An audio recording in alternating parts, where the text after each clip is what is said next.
are Eddie Webb. Hello. And Matthew Dawkins. Hello there. You're quiet for a minute there. I thought yes, I had to think about it because my mind was somewhere else, you see. Where was it? Can I ask? The Scooby-Doo movie. Why were you thinking about the Scooby-Doo movies? Well, a conversation I had with a couple of peers, I suppose, is an adequate word as any to use. Wow. Wow. Is the quality of the Scooby-Doo movies. Are they objectively terrible? Are they... And speaking of objectively terribly, no.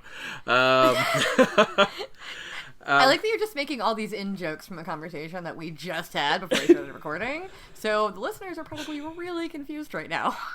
Well, listeners, a little peek behind the curtain. The subject of Matthew Lillard came up for reasons that we won't go into. Because I had a huge crush on him in high school.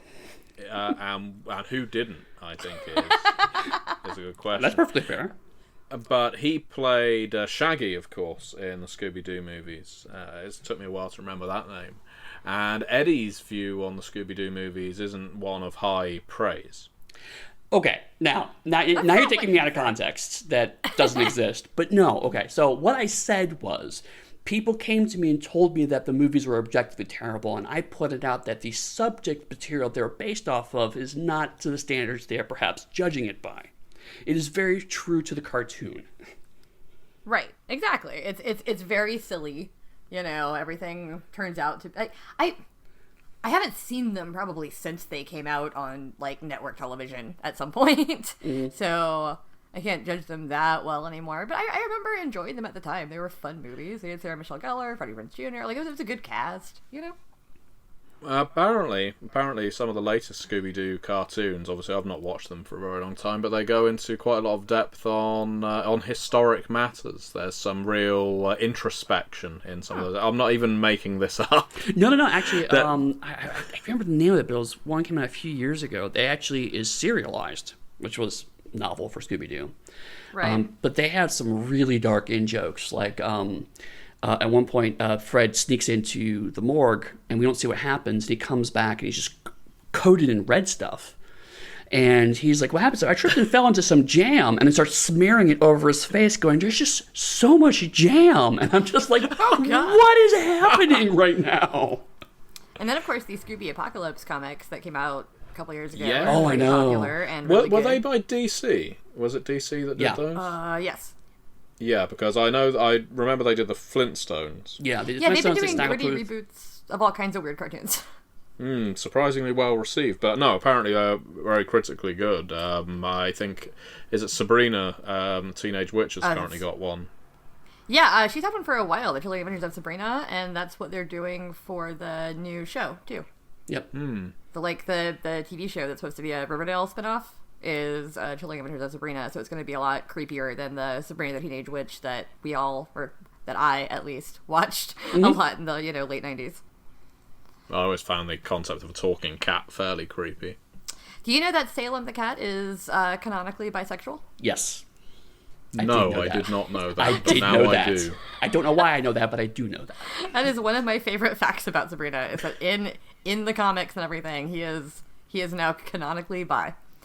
Which is pretty great. And you know what the best part of this entire conversation is? It has absolutely nothing to do with our subject for today.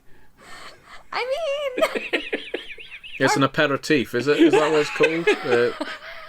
It's our podcast. We do what we want. Well, usually for an aperitif, there's like a connection to the main course that leads to the other... There's like a theme that goes through the meals, and I think our theme on the podcast is kind of whatever pops out of our mouths, apparently. So the interview, therefore, is the palate cleanser. This is the focus of this episode. Right. Whatever comes after is basically mouthwash. Oh. Wow, Matthew, that's incredibly rude to our guest today. Mouthwash can be very pleasant. I'm not suggesting you drink it. You may want to after this interview. I don't know. Oh my God. All right. I can't right now. So this week we're interviewing. I can't do this. Eddie and I are interviewing Neall Raemonn Price, who is our Scion developer and has also worked on just about every property that we produce. worked for a bunch of other companies as well. He did Harlem Unbound for Darker Hue Studios. He's worked on Legend of the Five Rings. He's all over the industry freelancing. Really great guy. I wouldn't describe him as mouthwash.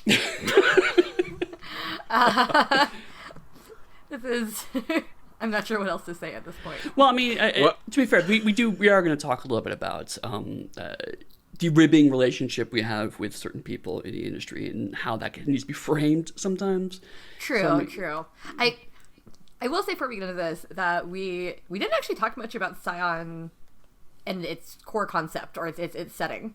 Scion is a setting that I super, super love. I have been lucky enough as an editor that I've gotten to read both the cores that haven't been released yet, since it is a 2-book core, kind of, because it takes you from your kind of mortal level to hero level, and then eventually will take you to demigod and then god. So this game really it encourages long-term play if you want to stay with the same character, or if you want, you can start straight off at demigod or god tier in the future.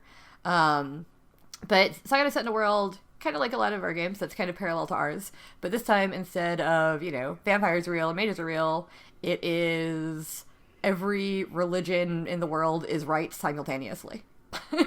So all of the gods, all the pantheons, they all exist. And occasionally they, produce scions or children of one godparent and one mortal parent. So you can play this game as a scion of Athena. You can play this game as a scion of one of the kami, the Japanese gods. You can play it as a scion of one of the deva, the Hindu gods, the Orisha, who are the African gods. So you've got lots and lots of options, because even each of the pantheons has a ton of options built into it. And I just really love the setting, because it's a setting where the fantastic is not only possible, it's probable. Yes. So you can be, a scion of Thor wielding a hammer against a giant worm while a scion of the kami fights next to you, and someone's probably standing there filming it on their cell phone, to put on YouTube later. Yeah, and it's not like some of our other games where it's all hidden either. Yeah, no, like everyone knows that scions are a thing. And also everyone knows about the gods kind of, showing up sometimes and doing things. Which I think is really cool. It's a really awesome urban fantasy concept. More than, like I said, like a dark hidden secret concept. So yeah, I don't know. Your adventures take you all over the world. There's also places called Terra Incognita, which is the actual land of the gods, where kind of so you can go to other planes at different levels. There's also, the fiction and art in this is really good. Yeah. All that I've seen of it, the opening fiction was actually written by Kieron Gillen, who writes Wicked and the Divine. And I'm a huge fan of Kieron's work, so yeah, I don't know. I would encourage anybody to check out Scion. I think it is still on BackerKit right now if you're interested in picking it up. Otherwise, there is a really cool Ask Neall thread in the Onyx Path forums where you can talk to him about the game, and a bunch of people discuss it all the time. And there was a first edition. This is Scion second edition. So there's lots of information about kind of the setting, but I think that some of the changes that we've made, because we've also updated it to story path system. Yep. In fact, it was the first story path game. Right, and it will be as soon as it comes out. But yeah, I think it's a really, really awesome setting, and it's definitely different from just about everything else that we do. Like, the closest thing it's probably to is Trinity, honestly. But even that is just a completely different game. So yeah. Well, in a weird tangential way, obviously I never have much to offer of relevance. Are you going to bring up Scooby-Doo again? No, actually about Kieron Gillen. Oh, okay. So way back in my heady teenage years, I wrote to a magazine over in the UK called PC Gamer. And the person who responded to my letter, which was about, I think, Daikatana, which was a dreadful game, was Kieron Gillen, because I believe his first ever writing job, and obviously anyone else can feel free to correct me, was working as a columnist for PC Gamer. I believe you're correct. And it's just strange how in this small world in which we live that our paths can kind of cross again like this, because obviously his main trade and fare these days is comics, Right. Yeah. but that he worked on an RPG for the company I'm also working for is an interesting connection to me, satisfying to me. But I have a question for you before we get into the interview. It's about the Scion setting, and it's something that some of my players asked me recently, so maybe you're well placed to answer. And while there's the tiers of power that are quite apparent in Scion, Right. what kind of thing are you aiming for in the average session of Scion? So not in the way of experience or loot that you might get in some other RPG. What is your character attempting to achieve? What's your purpose? So the I'm gonna fall off on this one because I'm gonna forget the terminology because it's been so long since I've read it. That's fine. Eddie, do you have a better insight on that since you did more of the mechanics? Because I'm like, I can't answer this, and I'm just forgetting the words. No, it's fine. You can kind of interject as I think of stuff, but a lot of it is involving resolving and getting caught up in fate. Is a lot of the structure of the game, because you are a legend on some level. You actually have a stat called legend.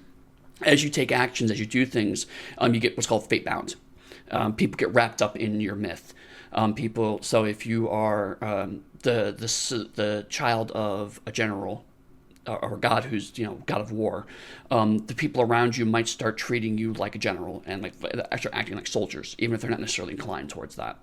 And so you have to find out how much of your fate you want to lean into and embrace, and how much that you want to work against. So a lot of your gameplay in general is moving between those two poles. This is what fate is decreeing for you, and this is what you as a person want to do. Right. Yeah, so there's some fighting against fate, and I mean at the same time there are monsters and things of legend to fight against. The Titan spawn, yeah. Yeah.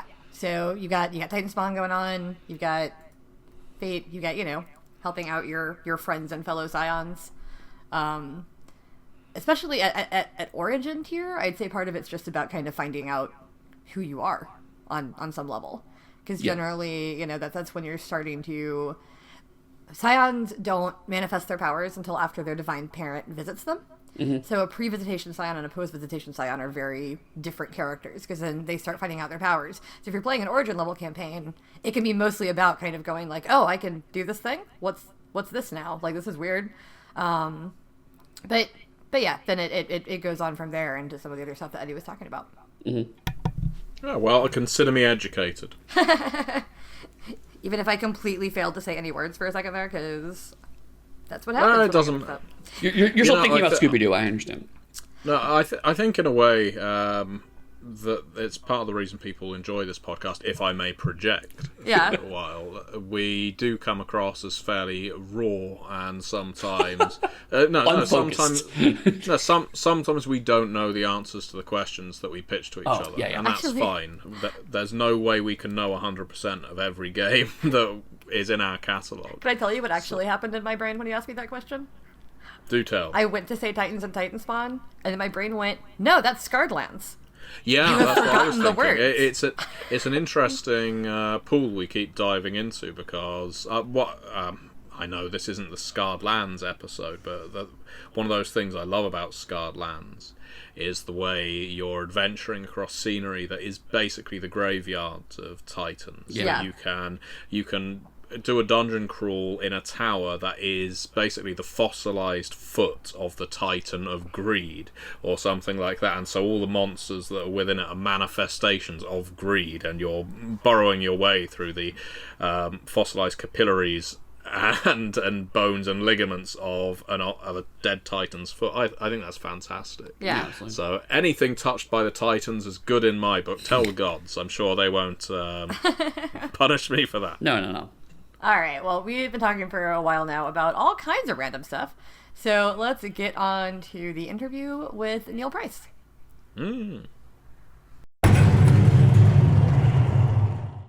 Welcome back to the Onyx Pathcast. I'm still Dixie here with Eddie. Hello. And our guest today is Neall Raemonn Price. Hi there. So as most of you probably know, if you're familiar with our work, Neall is our developer on Scion, 2nd edition. But he's been working in the games industry and even with Onyx Path and White Wolf properties for a decade or more. More at this point, right, Neall? It is more at this point. My first book was 2007, and it was Manual of Exalted Power, The Infernals. Look at that. So we have all kinds of fun things to talk to you, Neall, about. So let's start off with, actually, how did you get into this? I mean, you already said your first book, so we might as well trace your career a little bit. Well, that was actually the first book I was ever fully credited on. I did playtest books before that, and back in the day, I worked as a kind of sounding board to several of the Exalted writers. Okay. And... you know, it would be almost like a think tank situation where they would, share some text. And in my actual more professional days, I'm like, that really wasn't very kosher of them. But as a young fan, I was definitely like, man, this is awesome. I get to act as a sounding board. And, some text I suggested and talked about ended up in some very early 2nd edition Exalted books. So I'm like, yay, those are my words. And... again, as a professional, for anyone listening to this, that's not really kosher for people to do. It's a little exploitative, but yeah. But that was my first official book. Someone eventually said, I really think you've got talent. I think you've got a lot of, a lot of great things to say. That was actually Michael Goodwin who said that. And awesome. Known as Nephipal for a lot of the old-time Exalted fans out there. And he vouched for me to John Chambers. I put in a submission like everyone else, and John Chambers liked it, and he put me on Manual of Exalted Power, The Infernals. That's awesome. That's a much older property than I think what a lot of our guests, even ones that have been working on it for a while, unless talking about interviews with like Rich, don't quite go back that far. Most of our freelancers are a little bit newer.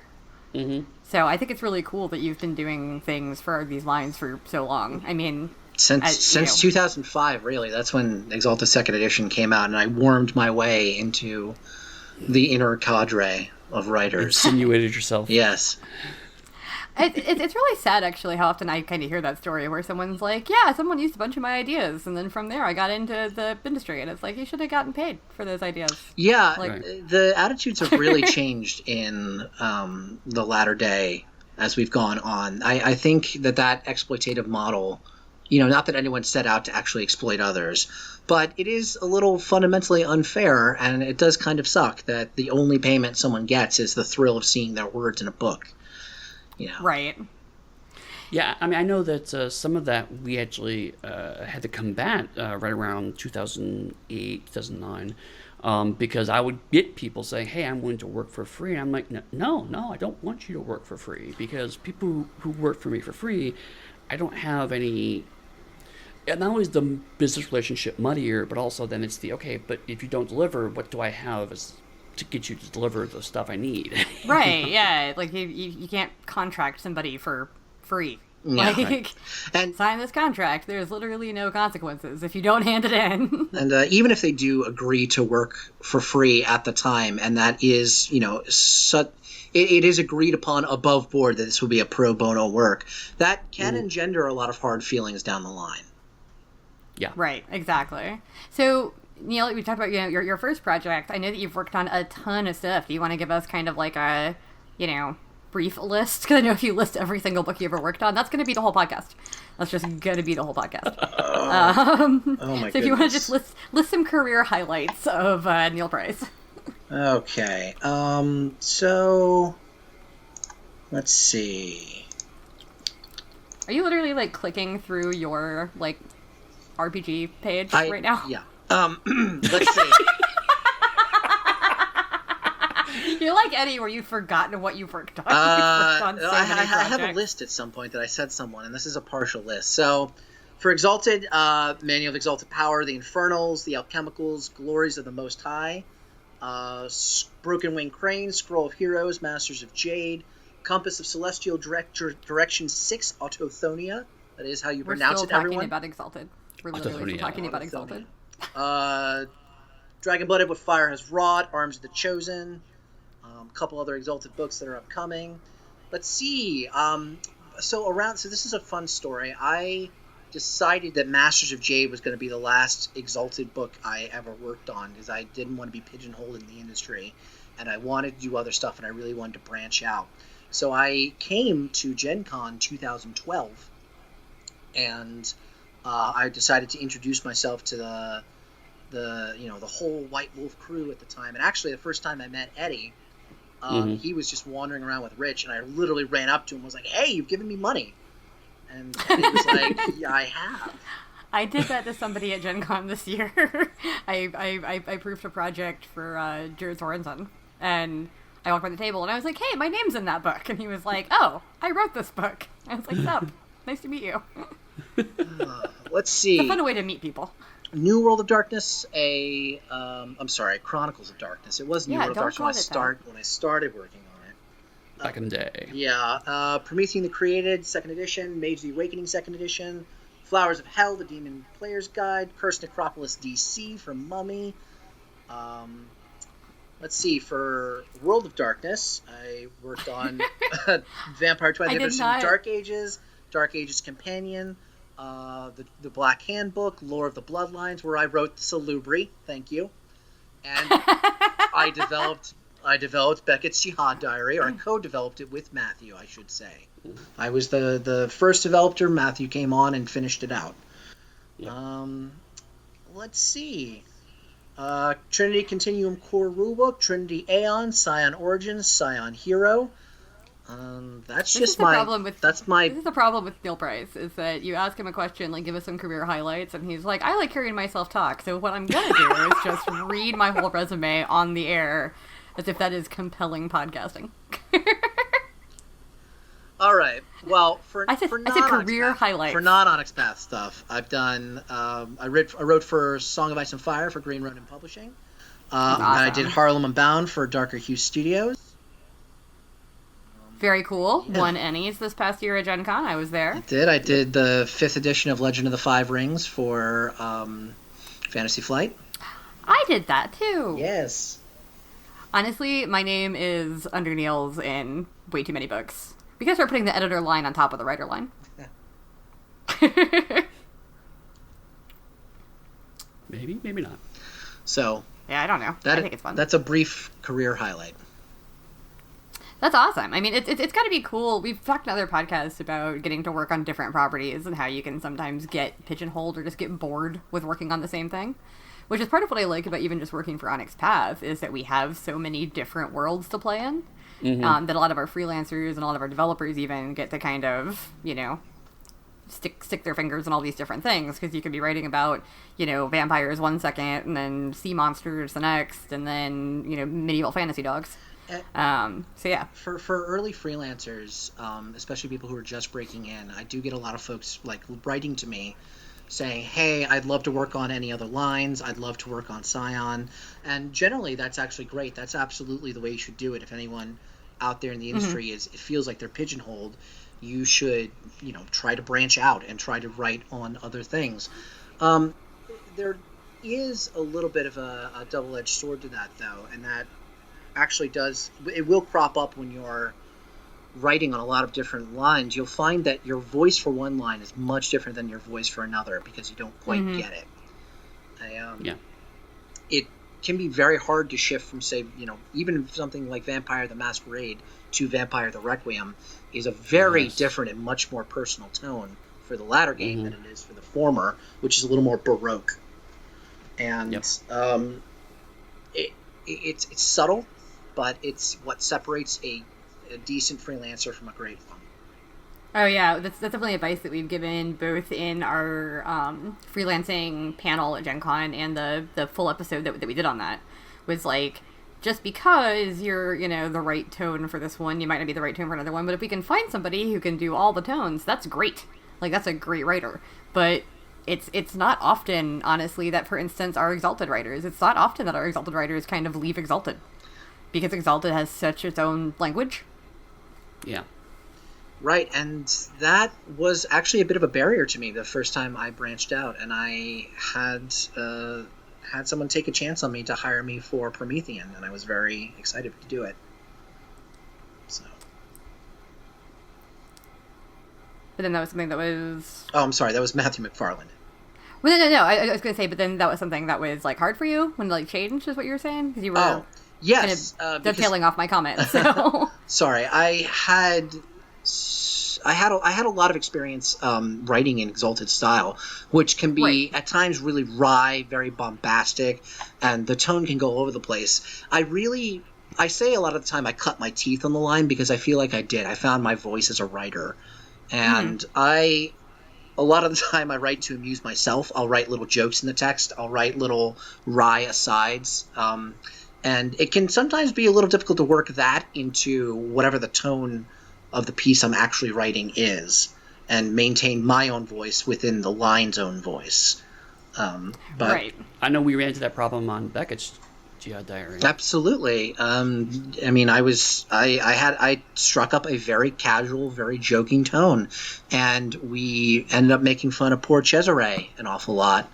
And then, the writers picked up on that, and suddenly everyone was making fun of Cesare, and that's bullying, Eddie, and that's wrong. And, well, I mean, there's also, at one point there was like a functionally Cesare fanfic that was happening. So. Yeah, it got weird.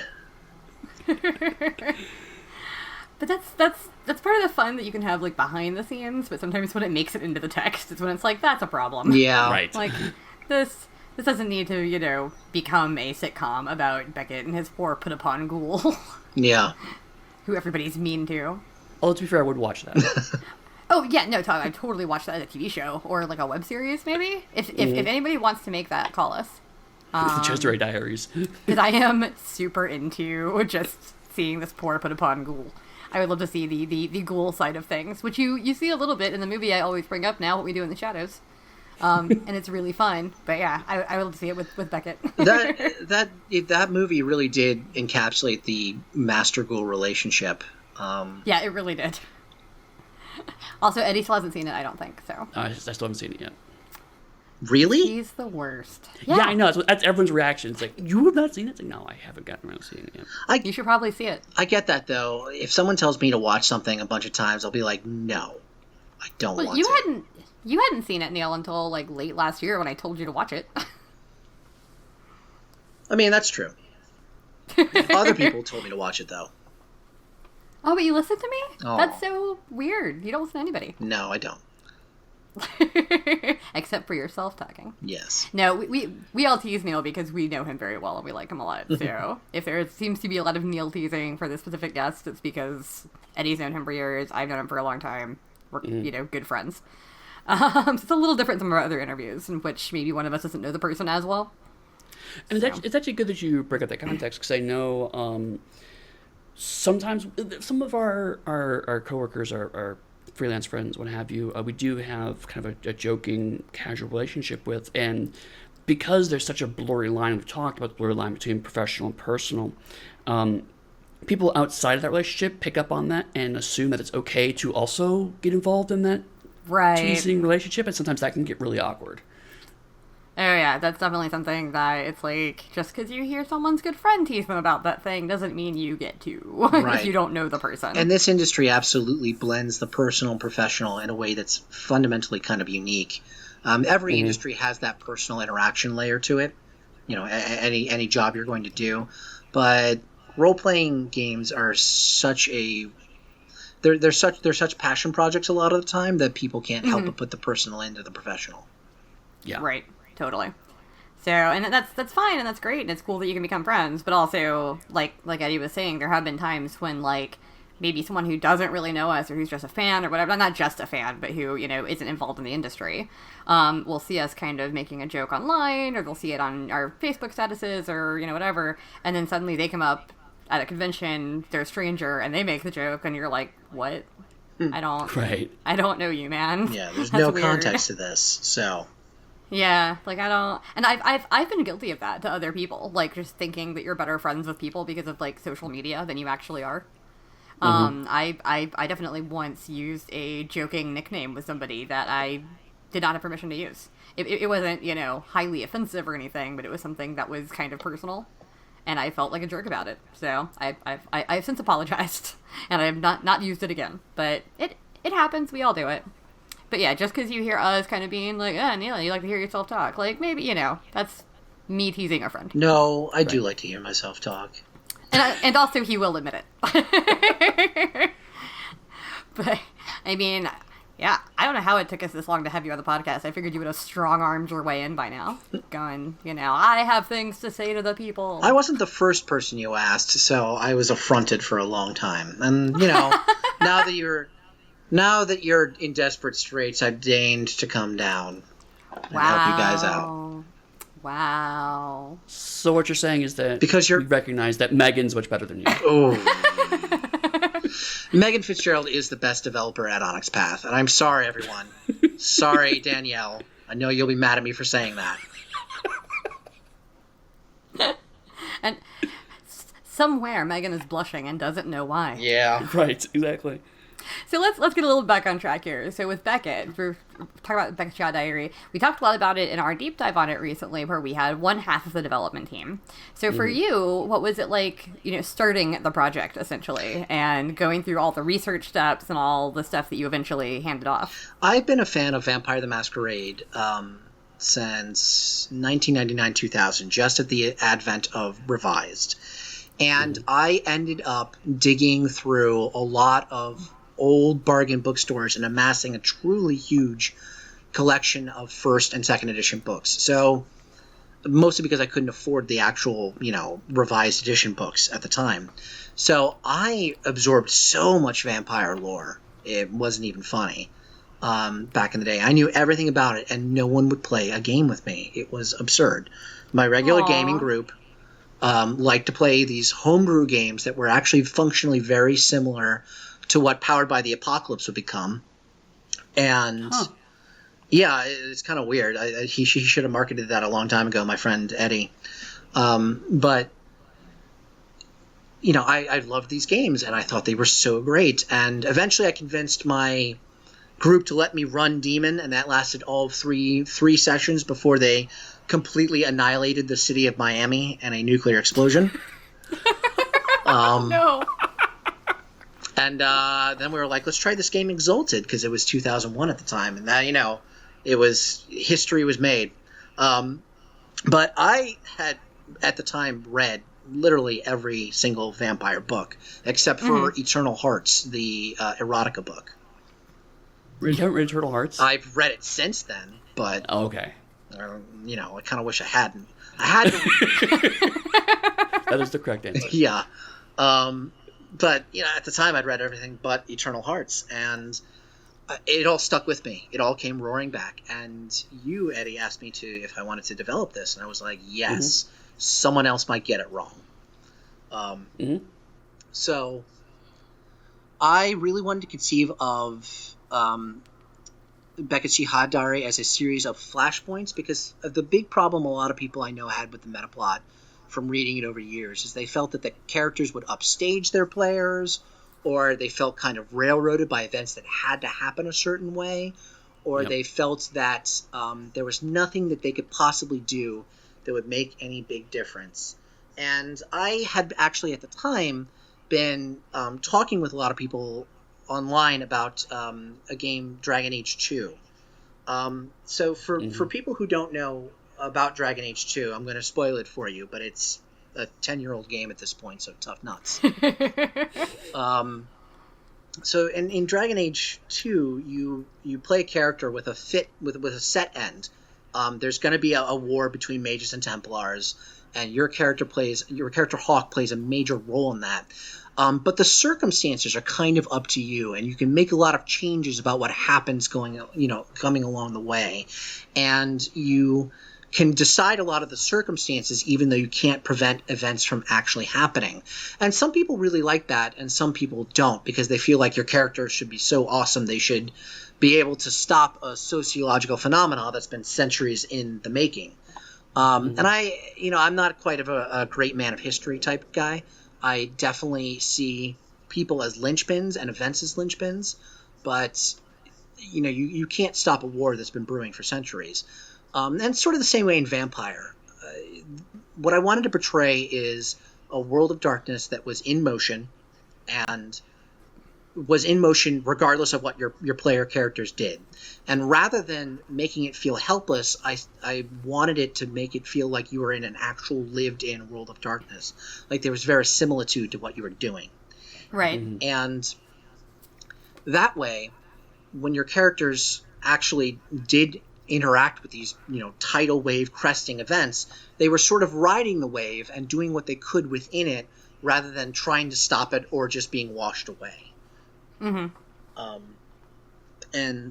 trying to train players and storytellers to sort of accept the role of events around them and interact with characters rather than characters going around, other non-player characters going around and doing all the cool stuff while your characters sort of sat around twiddling their fangs. Yeah, I remember you and I talked specifically about how what we didn't want to do. Transylvania Chronicles came up a lot during that conversation.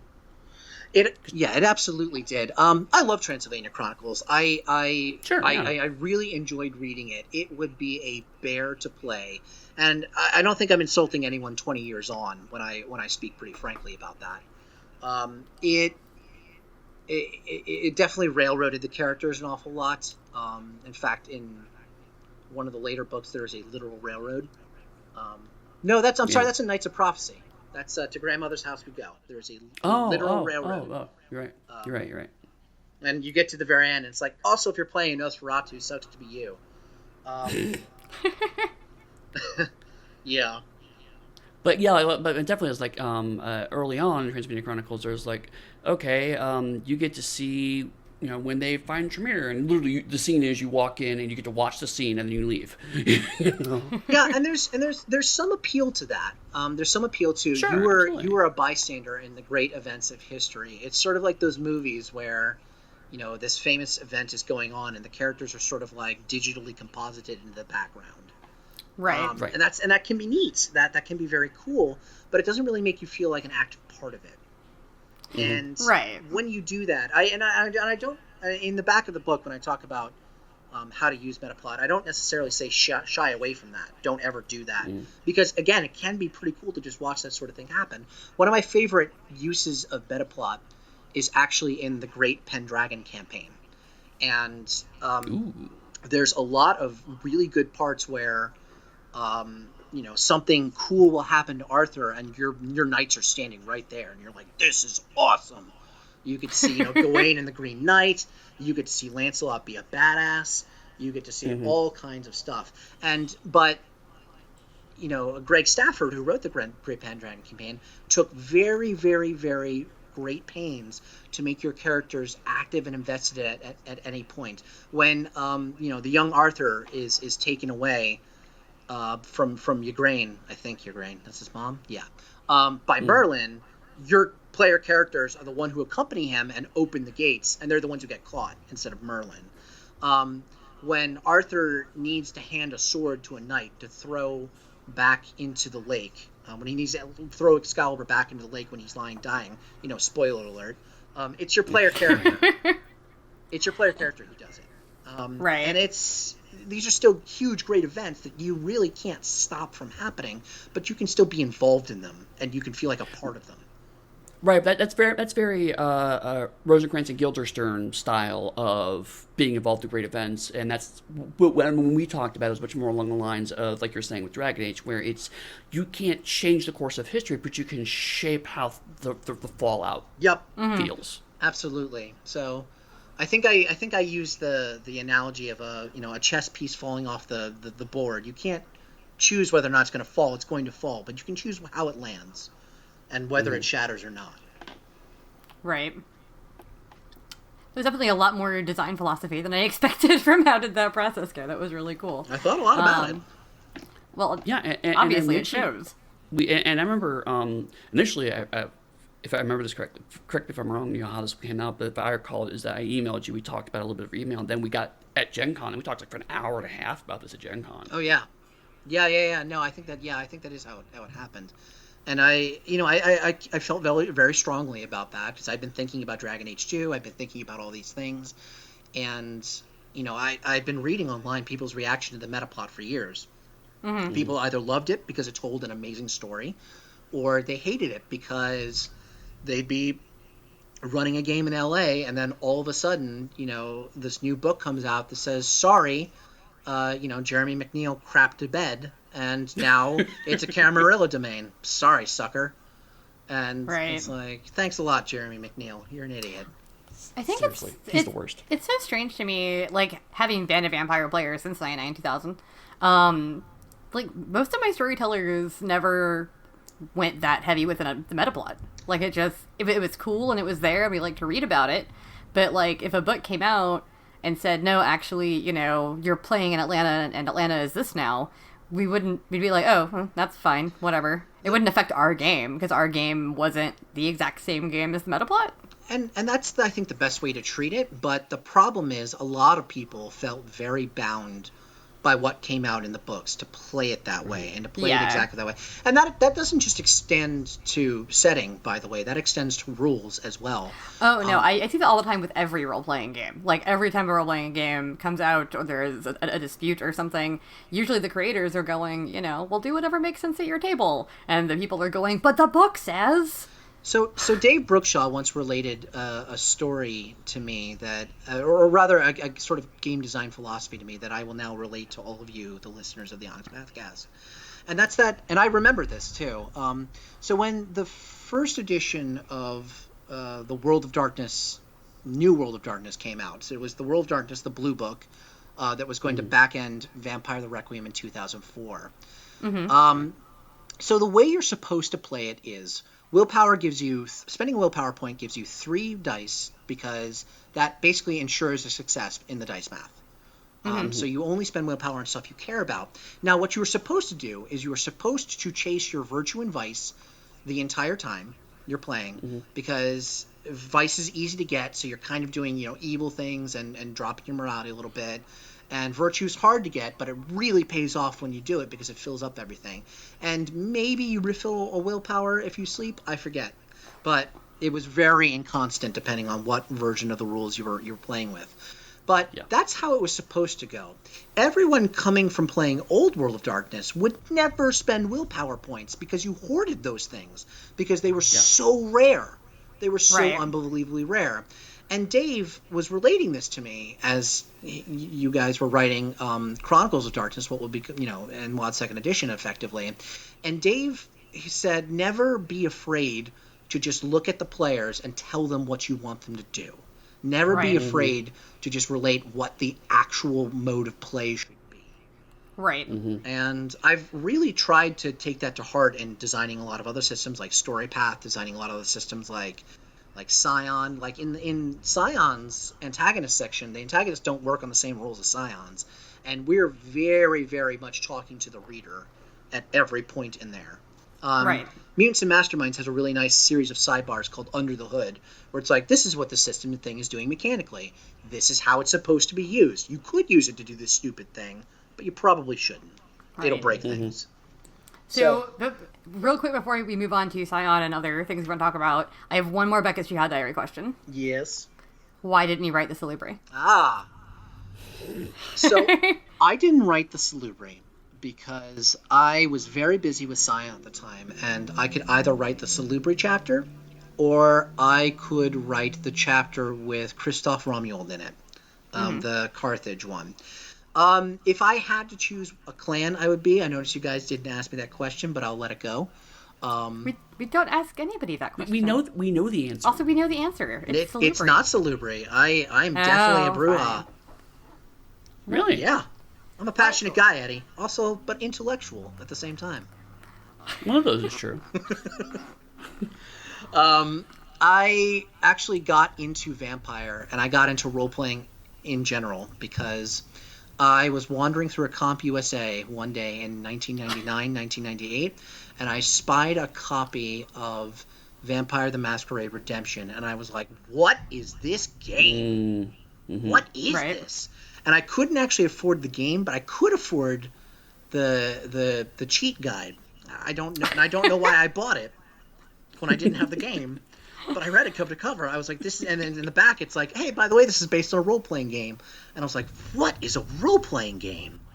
And I went to my local my local store, my local friendly local game store, and they had no copies of Vampire, but they did have an old copy of Wraith. So Wraith was my introduction to the hobby, and I went online, and Matt McFarland had a lot of essays about running Wraith and playing Wraith and how to do it and what a role-playing game was, and I read all of them, and I was like, holy crap. And then eventually I bought all the Vampire books, and that brings us back to the first there. But the actual entrance into the hobby was Christoph. It was Vampire the Masquerade Redemption, and I was like, I'm not going to let up a chance. I've written so much on the Salubri, but I'm not going to let a chance to, write Christoph slip through my fingers. I have to talk about him. That makes total sense. Like, I know that if somebody offered me, to do even 200 words on Lucida, I'd probably jump on it. So I completely understand having, like, a character that kind of you've always, like, enjoyed and identified with. Also, that was a really interestingly long answer to a really short question. I like that. I also love the fact that Neall is a redemption apologist. I don't know if he said that. Hey. He said he liked the game guide. I actually liked the game. Okay, now he's an apologist. It definitely has its ups and downs, but I liked it a lot. And yeah, that actually got mentioned recently in one of the Bloodline streams that I watched. People were talking about redemption in the chat, and I was like, oh, I don't want to watch the stream of that one. It's strangely good, and I actually even I went back to that for Beck's Jyhad Diary for a very, very weird and specific piece of lore. And they before New York gets taken over by the Sabbat, there is a Tremere Chantry in the Five Boroughs. Mm-hmm. And or on Manhattan, I think, before the Chantry of the Five Boroughs actually gets established. And the name of that, the name of the person who headed the Chantry is not anywhere but in Redemption. So I actually had to install it and boot up the little side mission, the canonical side mission that's included for you to do that, to find the name of the person. It was so tortuous.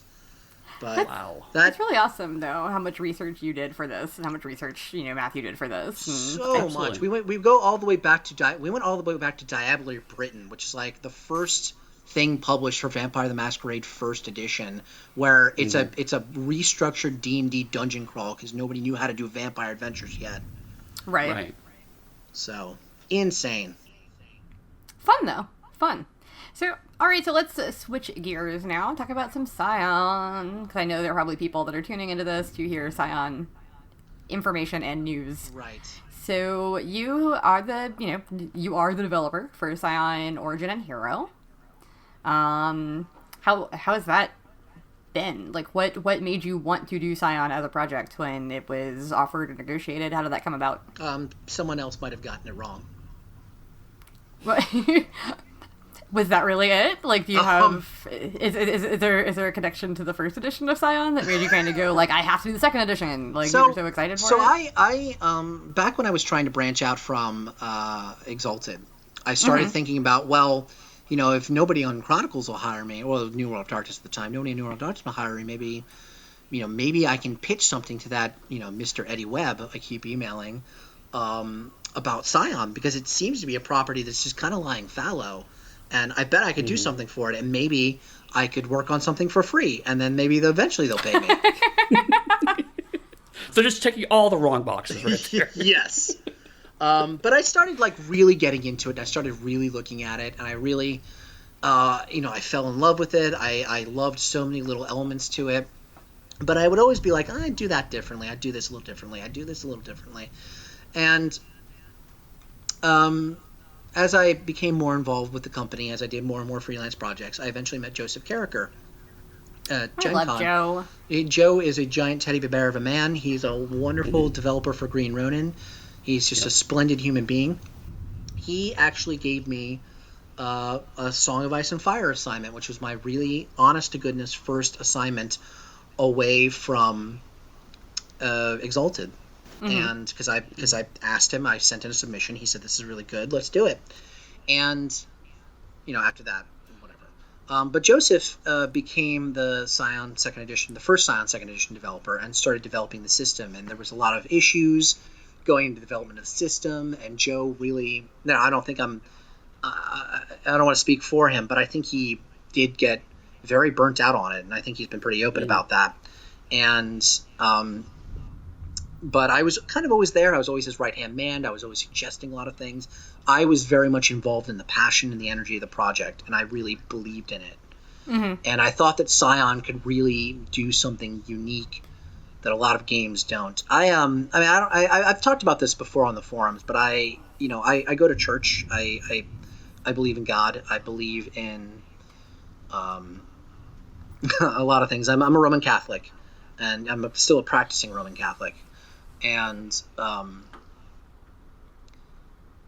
having an element of faith in my life doesn't define me as a person, but it definitely feels good, and I definitely don't begrudge anyone else's faith, and it always pleases me to see that reflected in someone else and not just be a line on a character sheet of what God you're worshiping.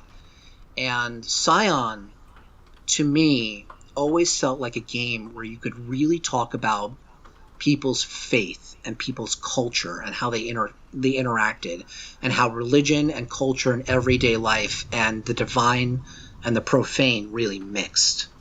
And no other game does that. No other game even talks about that. Well, yeah, and in a world where all gods are real, all religions are true simultaneously, it's really interesting to talk about that and how that would affect faith and how that would affect reverence. And I know that reverence is a word that you use a lot when you talk about Scion, because even if someone, you don't have to be religious to work on Scion. That is not a requirement.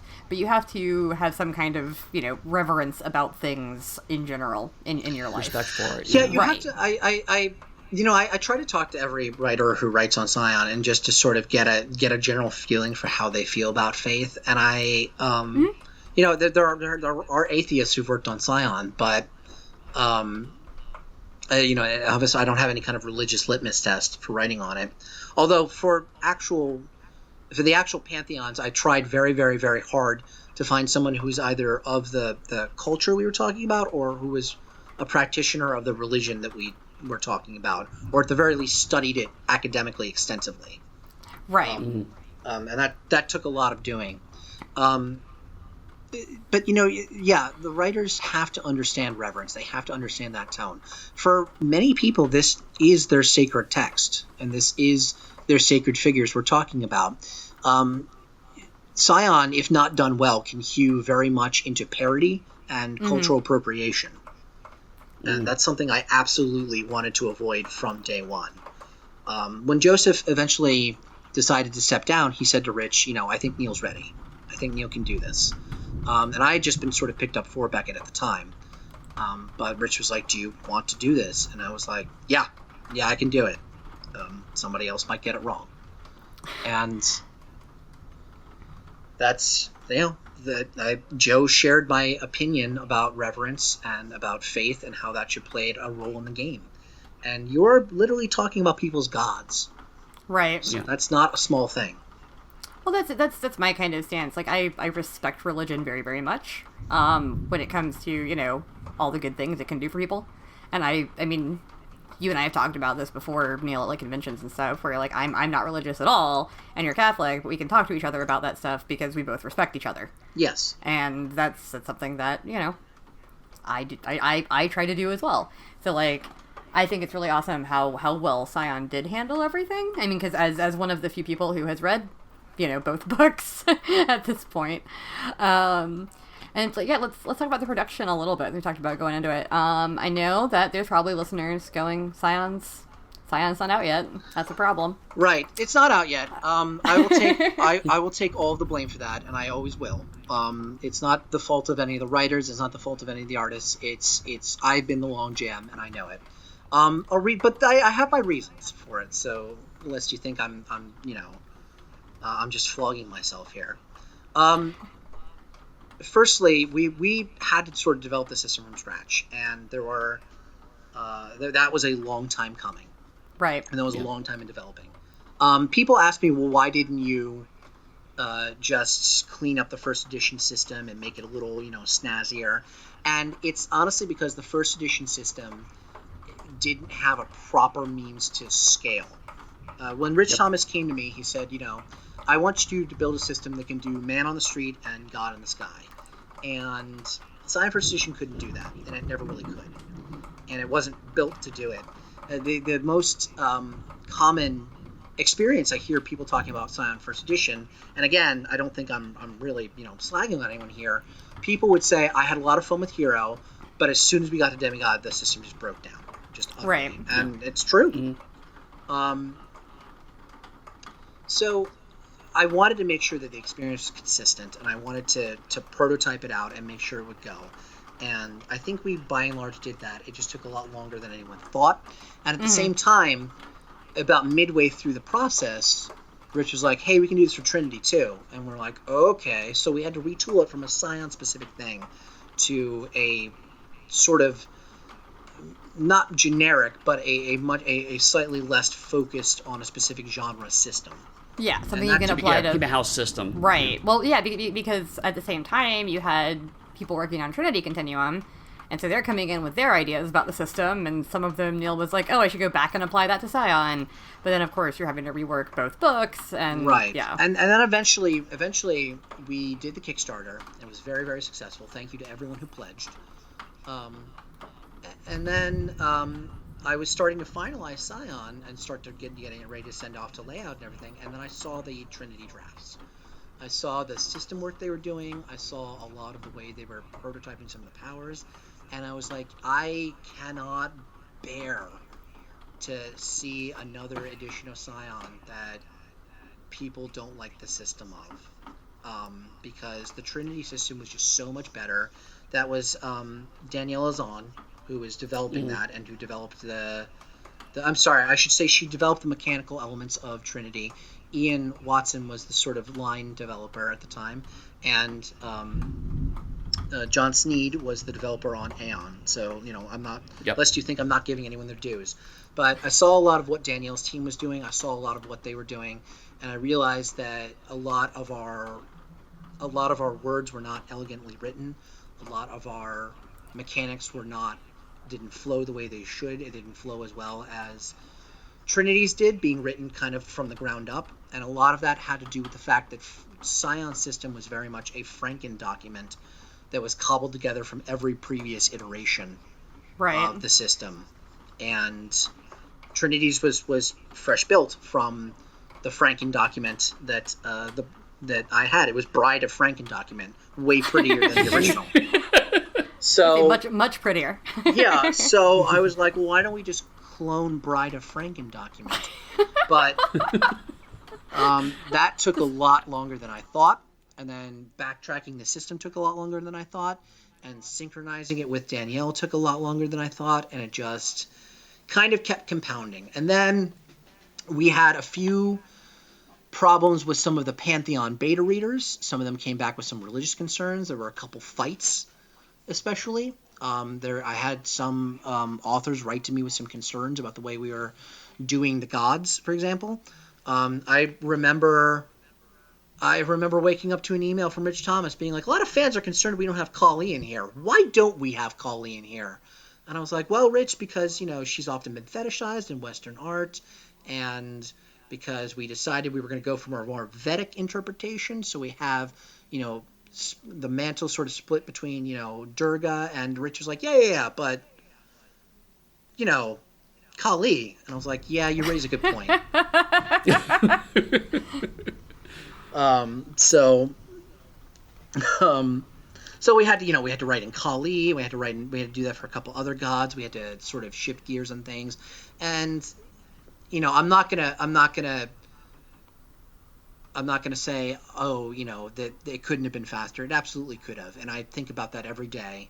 And all I can say is as of tomorrow, I'm sending a proof back to our layout guy so he can put in some more text and get real mad at me for it.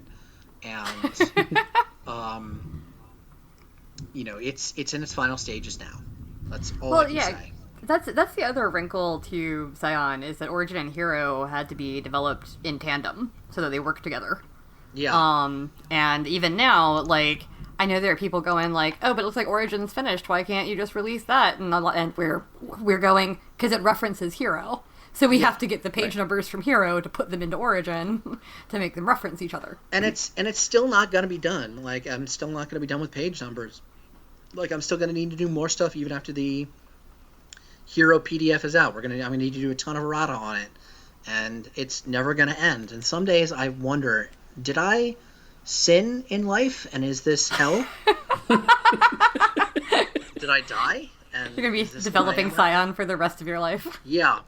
But, no, I love Scion. I love the fans. And I do love what I'm doing. It will be a giant relief to get this book over and done with and move on to other Scion projects finally. Yeah, because the system had changed so much. Actually, we went through a process with it where everybody on the in-house team proofed it instead of just one person, which is something else that actually did make it take a little bit longer. But it's because it's the first story path game that we're releasing, and we want it to be as close to perfect as possible. So yeah, so we all went through. We all looked through it. Everybody found different stuff. Like, some of it was little things, some of it were bigger changes. When I edited it, I know I found at least 1 or 2 relics from the old system where I was like, this is literally the only time you mention this stat. Is this a thing? Yeah, that was a reason, not intellect. Reason. Yeah, I was like, I don't know what this refers to. I don't see any way to give my character reason. So what's going on?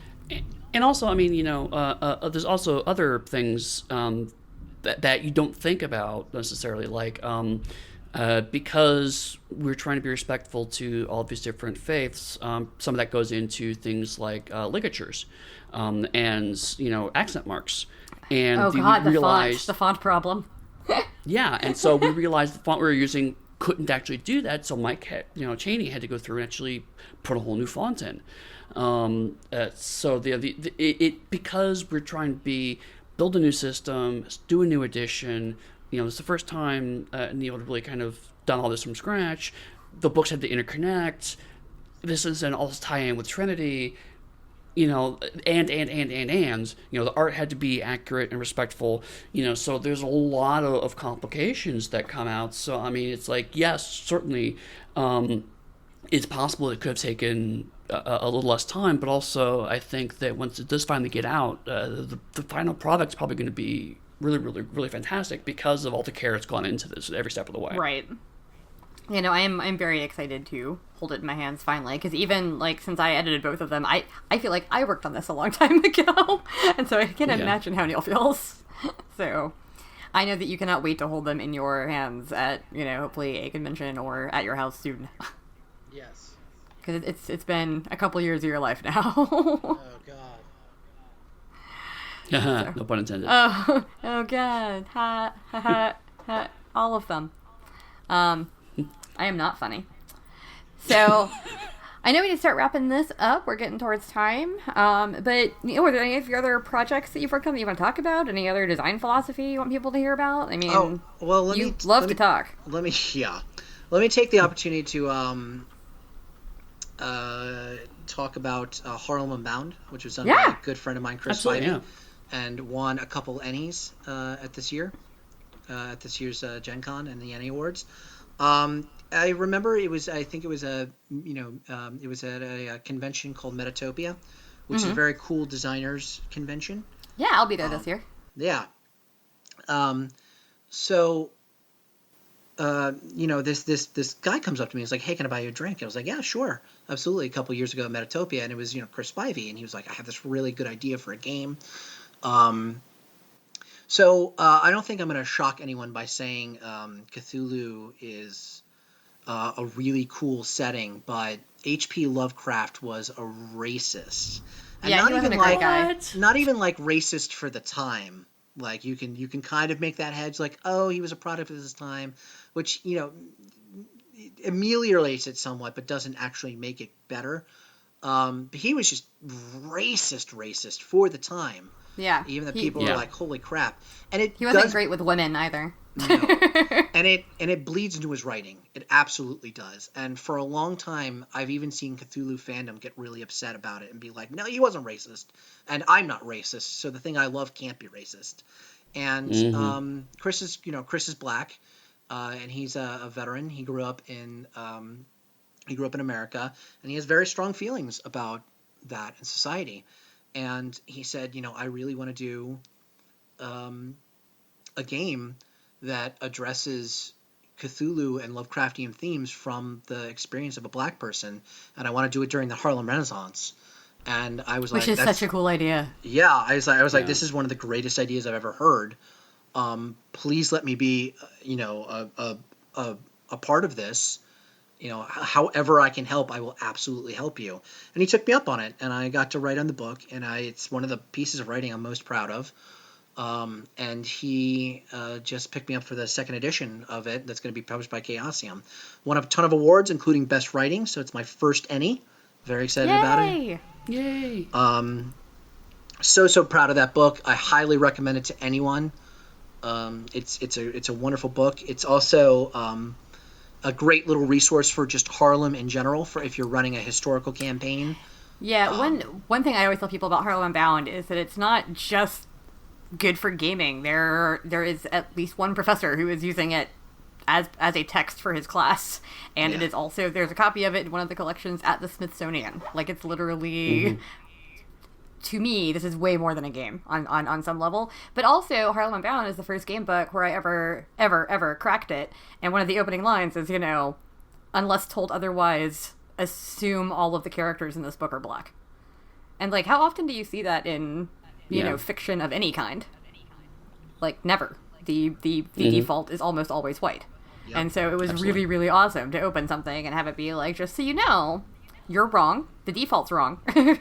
And the default for this world is this. Harlem Unbound also has a great section on racism and talking about it in character and how to play someone other than your race. And that, and the section of Monster Hearts 2 about talking about stuff in the table,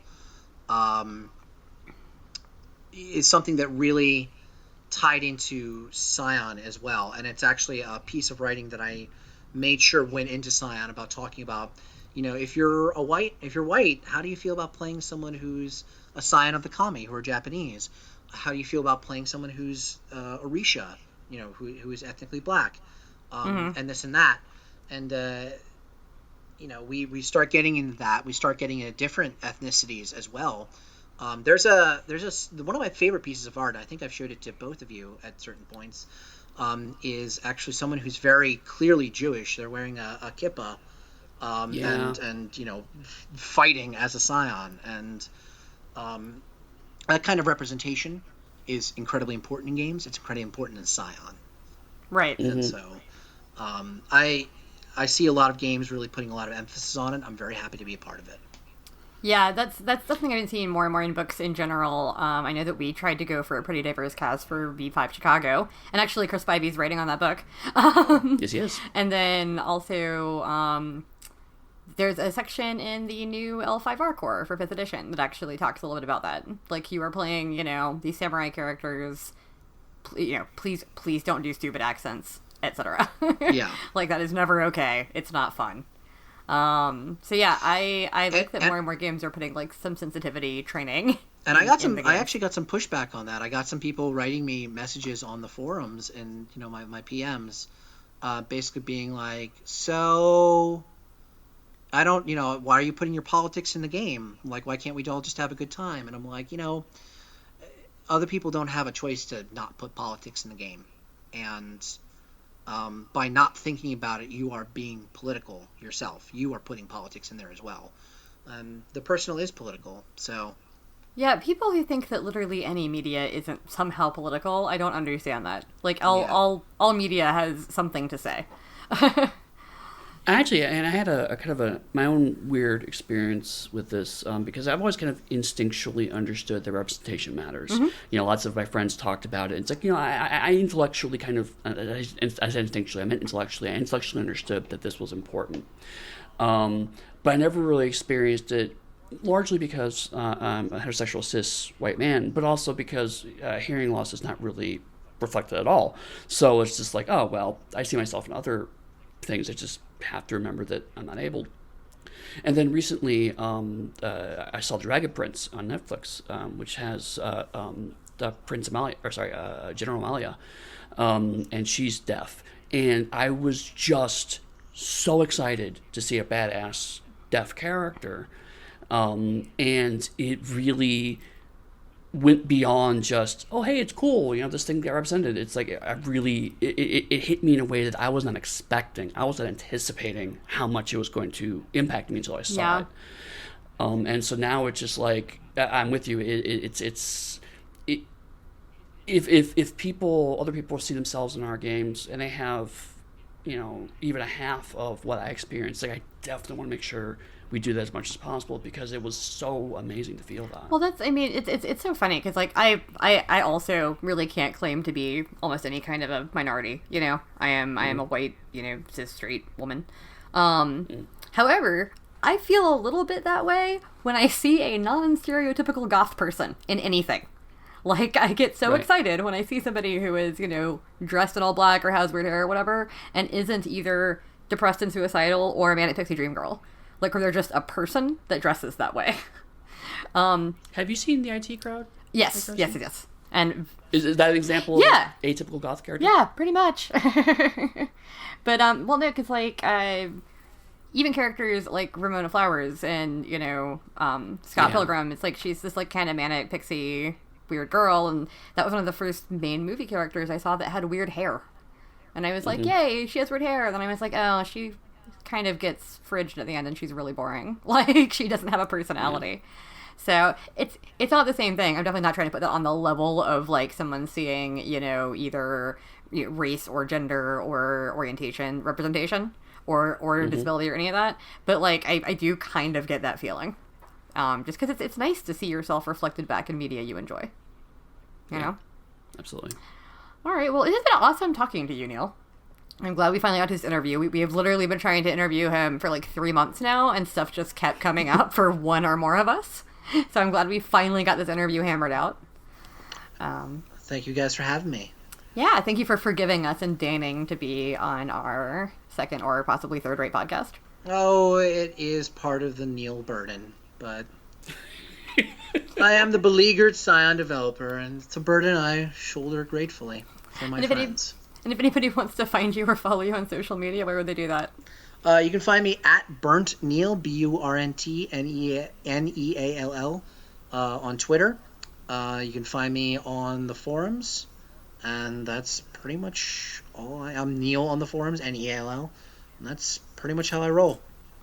Easy peasy. Well, awesome. Thanks for talking with us, and we'll get back to the other part of the podcast.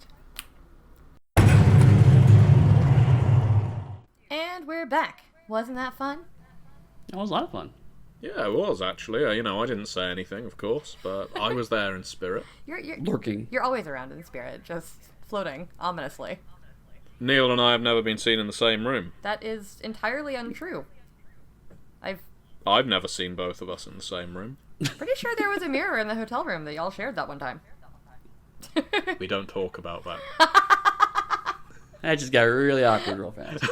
I've definitely been in a room with both you and Neall. Well, fine, just hamstring my little story there. Why not?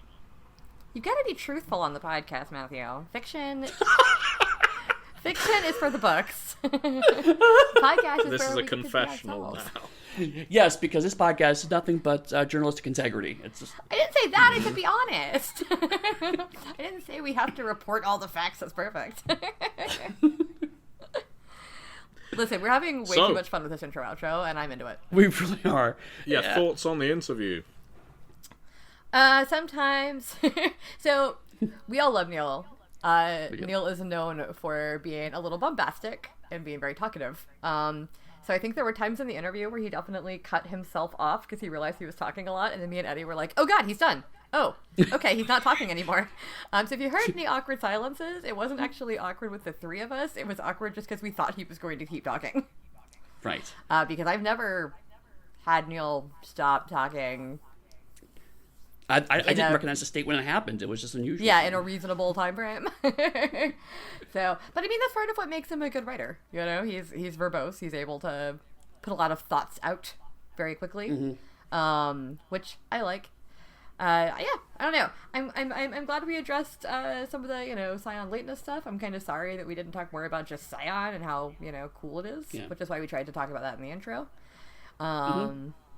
Of course, we have talked about story path games a little bit before. We should do an episode sometime on the differences between like all the systems that we work with. Oh yeah, that would be interesting. Yeah, just because I know there are some folks out there that listen to this that are probably, mostly familiar with World of Darkness, or mostly familiar with Exalted, or whatever, and so they might just be used to Storyteller. We've talked a little bit about Storypath, in our talks about Trinity and, DR and everything, but there are some key differences that I think we've never super touched on. But then also, of course, we release some stuff that has, 5e rules, so having to flip your brain between all that is interesting. And I don't think a huge number of people are aware of the difference between storyteller, storytelling, and story path. Is that the order of it? I think yes, World storyteller was Darkness first. Yeah. Yes, World Darkness is storyteller. Chronicles is storytelling. Really should have come up with some more innovative names than that. But Also, I mean, it gets even funnier than that because there's the storyteller, storyteller as seen by the World of Darkness. Then there's Storyteller as seen through Exalted, which is a very distinct system of itself. And then also Storytelling did some pretty strong revisions between first edition Chronicles of Darkness and second edition Chronicles of Darkness. So there's lots of different spurs of mechanics, and where you draw those lines, sometimes you can get this close as even between books it changes, and even at a high level, though, there's still not one comprehensive system throughout all this, and even Storypath has its own kind of fragments. How, Neal talked a little bit about how Scion informed Trinity, which informed Scion. There was that cycle going on there, but even then there are some things that each game's doing a little bit differently, and certainly they came from Beneath the Sea, had some very distinct changes that were intentional, and DR Evolution now has some distinct changes that are intentional. Right. Makes me miss GURPS, I've got to be honest. That's not something I hear many people say, but okay. I did enjoy, I sometimes rather arrogantly feel like I know the ins and outs of the Beckett's Jyhad diary journey from beginning to end, but I found out an awful lot in this interview that I didn't know before about the structure, the planning that went into it, because of course I wasn't there at the very beginning. Right. So that was very interesting to me. On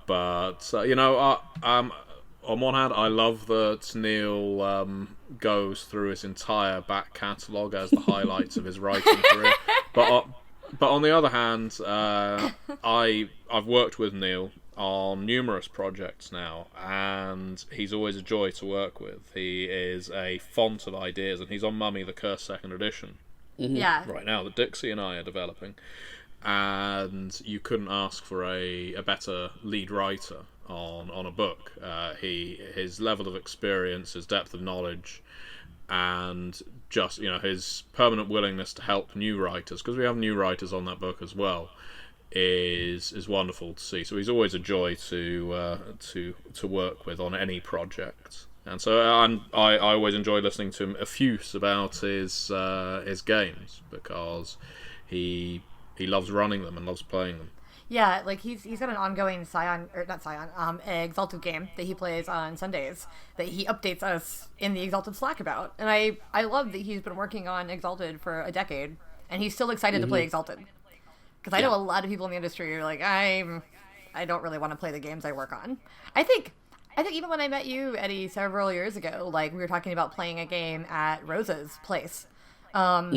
There was some talk where I was excited because I wanted to play like a vampire game with people that worked on it, and everybody else was like, we're not playing any White Wolf games. Like, we're not going to do that because we eat and breathe them all day long. And I understood, but I was still a little bit like, oh, I was, going to get to play vampire games with the vampire people. But actually it is an interesting cycle, because a lot of people assume, I think, the opposite. When we were all in one office at the White Wolf, a lot of people assumed that we would play our games, and we're actually shocked and sometimes angry at the fact that we'd say, "Oh yeah, we're playing D&D over lunch or whatever." Right. And say, "Well, how can? But you're traitors. The games you work the games you worked on." It's like, no, we want a palate cleanser, because that's how you learn. But I mean, it goes in cycles. I mean, like I never thought I would be interested in playing Pugmire for similar reasons, and yet my roommate ran a short Chronicle of Pugmire for us, and I genuinely enjoyed it because it's like, you know, after the first session of me, you know, white knuckling, going, "Don't correct people," and I just kind of leaned into it. Then I was like, actually, this is quite fun, looking at somebody else's perspective of it. And also, like, when I ran the V20 game, and I had, like, Rich Thomas and Mike Tinney, who was the president of White Wolf, all playing, and they've worked on it for years, and they actually enjoyed it because similar thing is, like, they're seeing it from my perspective as a longtime Masquerade fan. And so they got their own kind of different excitement out of it, and it helps that we were playing, like, very neonate, low-level characters. So, I mean, it really depends, but certainly I could understand why you'd be like, oh, but, you know, you guys are bringing so much more to it, and... Yeah, totally. There is something wonderful and almost essential to a game studio having the opportunity to play, even if it isn't their own product. I remember when I first, I maybe even started talking to you, Eddie, and Rich, and I think you were playing a D&D game with Ethan, perhaps. Yep. And that was quite a long one, where you were meeting up every quarter or so for the next session. Well, we were trying to play monthly, but it didn't always work out that way. That's go ahead. But when I was working up at Paradox Interactive, the video game studio, up in northern Sweden, in a small Arctic town by the name of Umeå, I guess you kind of expect all these people to be video gamers, and so in their spare time they're going to be playing them. But of course they're working with these things day in, day out. Right. Mm-hmm. And so in their break area they had Scythe out and they had Twilight Imperium, and they were just constantly going back and forth between board games as well as their regular work, and some RPGs too. I ran a Dark Ages game for them up there, and that was... It's lovely to see people engaging with games in a casual sense, because that's what people do in the real world, and when you've worked in this industry for even a little amount of time, it stops feeling as casual. It is more difficult to just relax into an RPG when you've been writing or developing one or editing one, because... this is your day in, day out. Yeah. So I can completely understand why Rose et al. Were saying, you know what, let's not play Vampire. It's interesting. It's interesting you mentioned that, because when we were working full time on the World Arcs MMO, we also most of my exposure to board games came from playing with people at lunch. For that reason, it was interesting. I hadn't thought about that. Yeah, a lot of video game studios do that. In fact, I remember distinctly we had a Blood Bowl tournament for a while.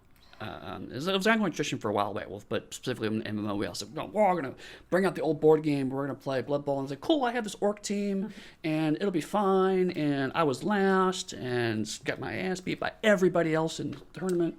But it was a lot of fun, you know, because you're right, when you're working so much in digital assets, that tactile component really helps think of things differently. And similar, if you're working on tabletop role-playing games, working in a very distinctly different system, again, it engages different parts of your brain, not only to have fun, but also as a designer or even just a creative, you start thinking about different elements. Oh, hey, what if this piece brought back in? I know it's, when I was working on Pugmire, I was doing apps, I was playing a lot of Chronicles of Darkness and whatnot, and that's where I got a lot of my condition ideas for Pugmire, was from the tech of 2E Chronicles of Darkness. Right. So, I mean, yeah, it's important, but also there's a different level of fun that I'm discovering myself that you find from diving into your own creations and seeing them from other people's perspectives. They give you a different kind of take on things, which can be entertaining. Y'all are both making me real sad. I don't remember the last time that I played a board game or a role-playing game. I need better friends. We need to make this our mission, Dixie, because you've mentioned this a few times now, and I won't take this anymore. I'm putting my finger down on the table, you know, in that way that people in 1950s B movies, I've seen a lot of them, as you can imagine, they stab the table with their fingers. I've had enough. I'm not taking this anymore, you damn communists, kind of thing. We are going to find you a game, even if we have to run it our damn selves, and that shouldn't sound like a bad thing. With blackjack and hookers. Within the month, say that word. Within the month, you are going to be playing a role-playing game by hell or high water, and I don't mind being the GM for it. Humorously enough, that's a great segue. as of the time that this drops, I will at least hopefully be playing something, because I'll be at High Level GamesCon in Atlantic City! Woo. Yay! Well, actually, it's going to be next week, but, you know.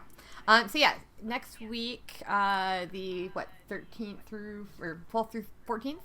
12th through 14th. I'm going to be at High Level GamesCon in Atlantic City. I'm going to have a couple panels, and I'm also DJing the Pandemonium LARP there, which should be super fun. I know, Eddie, you're going to be at Save Against Fear that weekend. Yep. Rich and I are both going to be there. I'm going to be running an old school 80s D&D module through the lens of Pugmire, so that should be a lot of fun. That sounds awesome. I'd love to play that.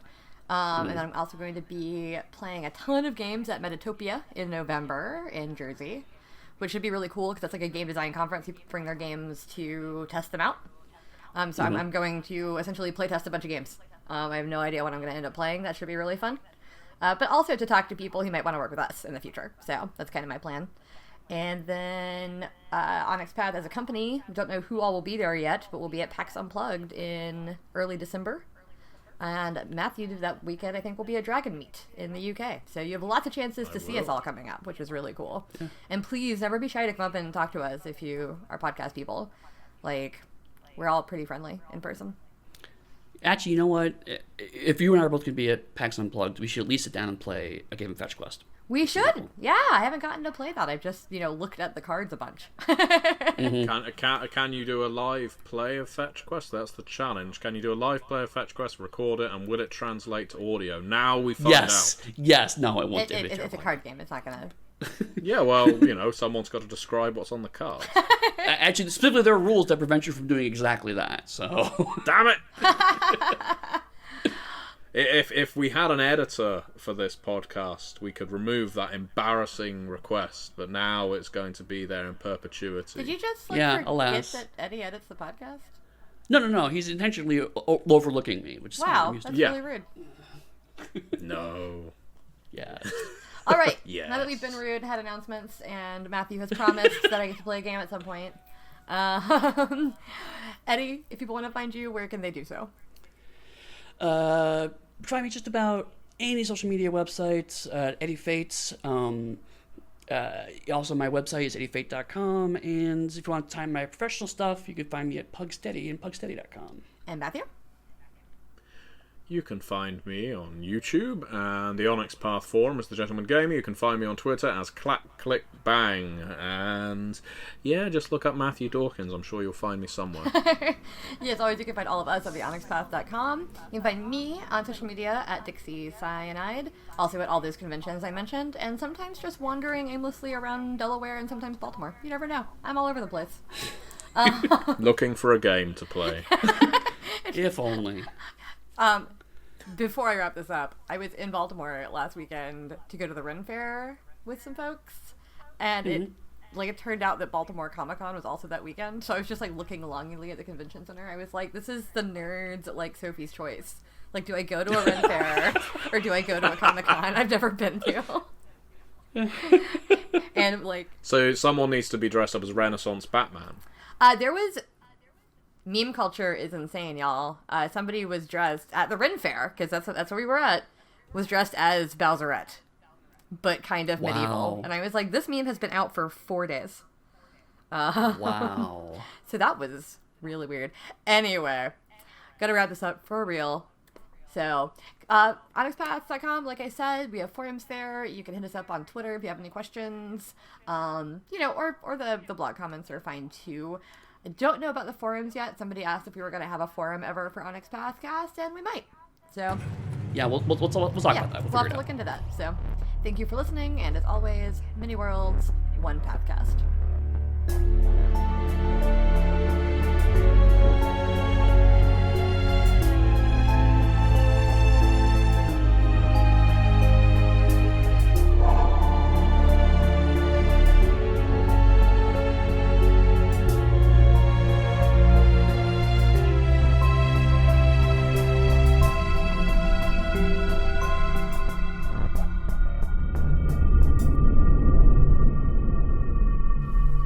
All right. So, intro, Neall. There you go. That's the intro. No, I was collecting my thoughts as to like all the stuff I need to say. You know? Intro Neil, go. Swoosh. Yeah, here's a man who needs no introduction. So we'll here give he him is. one.